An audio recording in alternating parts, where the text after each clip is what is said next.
please? It's not.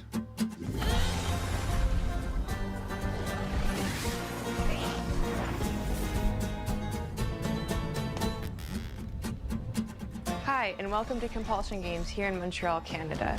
Oh, At our Canada. studio, we care about world building, and we treat the setting almost like a character of its own.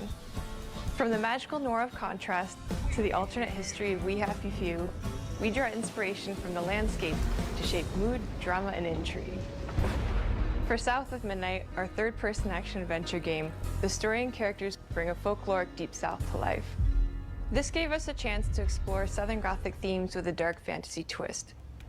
So while our protagonist Hazel is at the forefront of our story, it's the macabre elements and larger-than-life creatures that will leave a mark on her journey and growth. See, I live in the South, and I ain't never heard of any of what I just saw.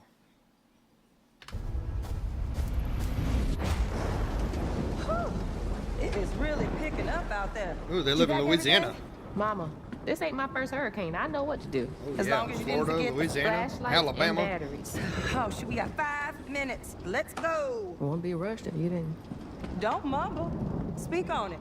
I said we wouldn't be rushed if you didn't waste all that time at the shelter. Now, you want to bring this up right now. I'm just saying. Hazel, please. We might need some help. I might need.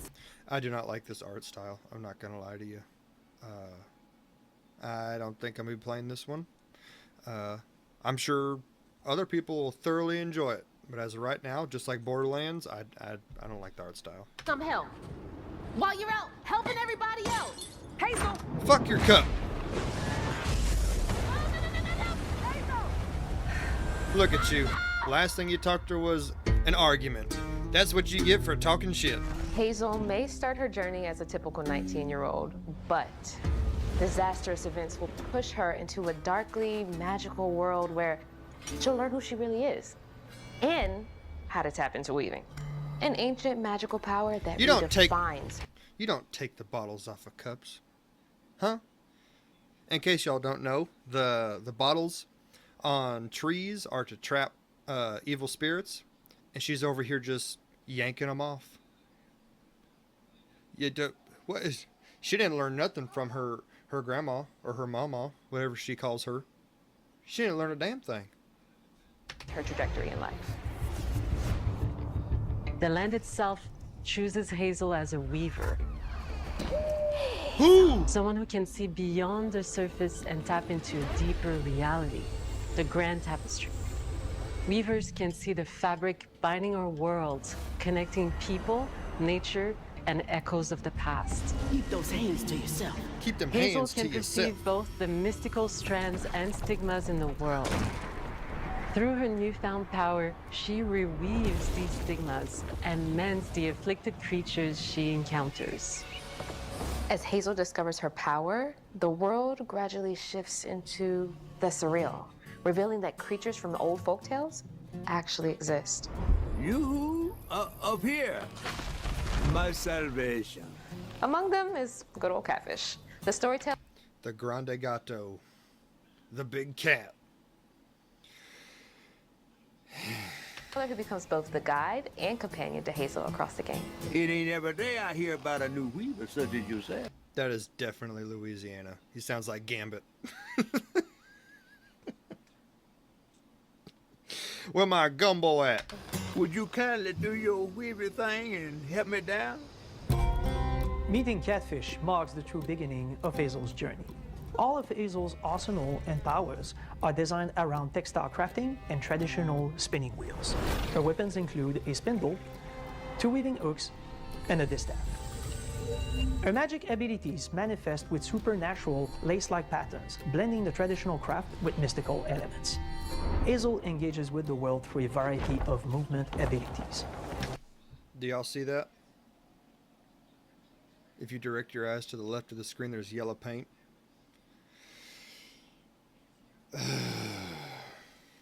Yellow paint everywhere. Those abilities also help Hazel progress on a journey.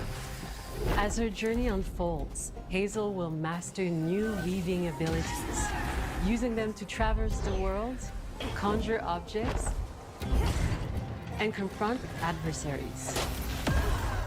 Combat is about understanding and adapting to different enemy archetypes known as Aints, the manifestations of corruption Hazel encounters.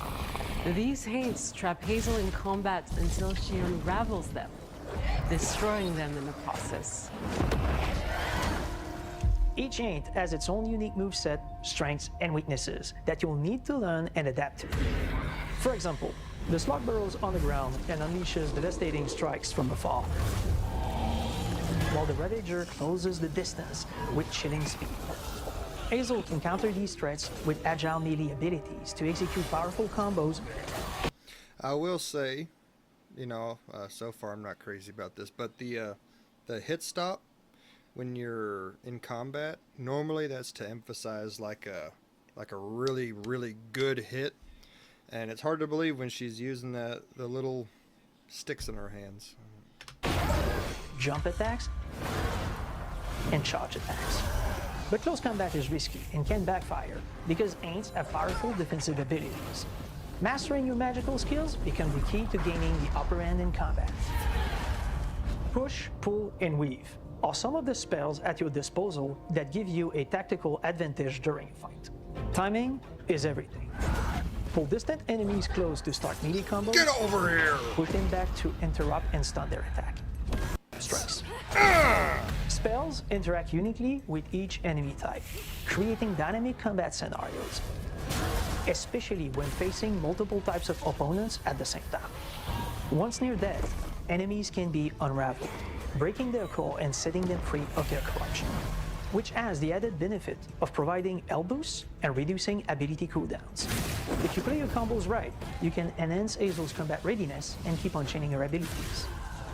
As Hazel progresses in the game, she unlocks new moves and improved abilities, and you'll have to decide which areas to prioritize. So they saw Hogwarts they saw the Hogwarts Legacies game, or whatever, and they said, let's put a southern twist on it and make it folklore magic, not British book magic. That's what that level up page looks like. I don't. The upgrades will change how you approach combat, like enhancing area of effect attacks. I want a big sword. That's why I want to approach refining combat. push and pull skills to improve precision and make them feel more rewarding. The combat system is fast and responsive, built around chaining attacks, landing precise strikes, and unraveling enemies. You mind if I take a look around? You can see every place old Molly terrorized and more. Now for the low, low price of $1. In Hazel's search for her mother, you'll explore multiple regions, each ruled by a mythical creature with their own Southern Gothic history. You'll gradually uncover the backstories of these beings, once human or animal, who were transformed by tragedy, their secrets waiting to be discovered. As a weaver, Hazel heals these creatures by collecting fragments of haunted memories. We call these echoes, which reveal each creature's past. Hazel must experience these echoes before she can mend them. What kind of person would do that to someone? We design each region to reflect the creature that's been doomed to wander it. From the atmospheric Area environment bosses, to unique wanna bet? music themes composed for each one. While not all encounters lead to direct combat, Hazel will need to face mythical creatures in epic confrontation before she can heal them. Our boss encounters and gameplay sequences also reflects the uniqueness of each creature, with distinct mechanics that center around a specific thematic.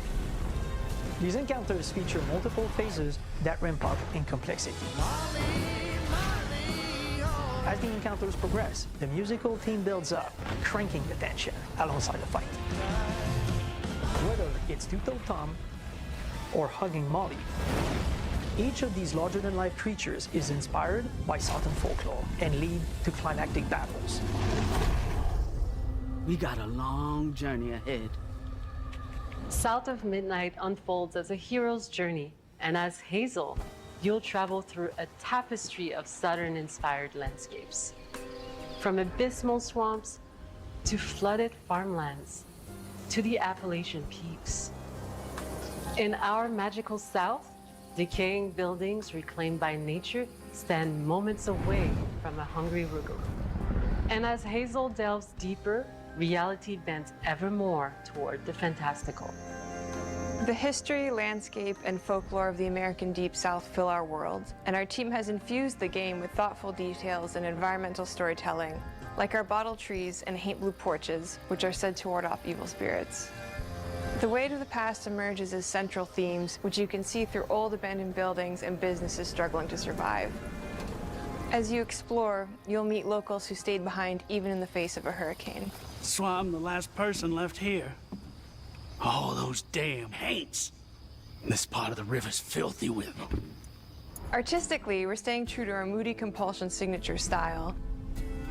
But this time, we're using a handcrafted approach inspired by stop-motion animation, which allows our team to bring a distinct personality and tone into every prop and character. Because this folklore is open to visual interpretation, I thought the video was lagging. So it's part of the game that it's all...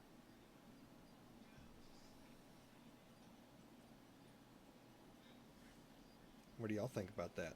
Let me know in the comments. we embrace the freedom to reimagine these creatures and their stories, to adapt how they look, and to craft our own version of a fantastical Deep South.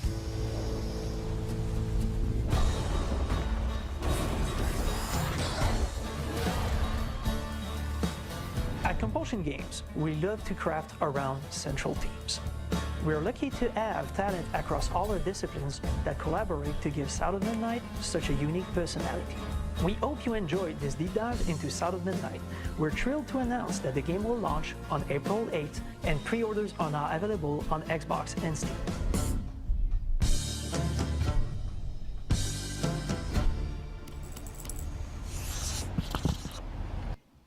Well, what did y'all think of that? I'm not going to be playing that. Let me know what y'all think down in the comments below. If you're going to be playing it, if you're going to pre-order it, I learned my lesson with pre-orders. I don't do it no more.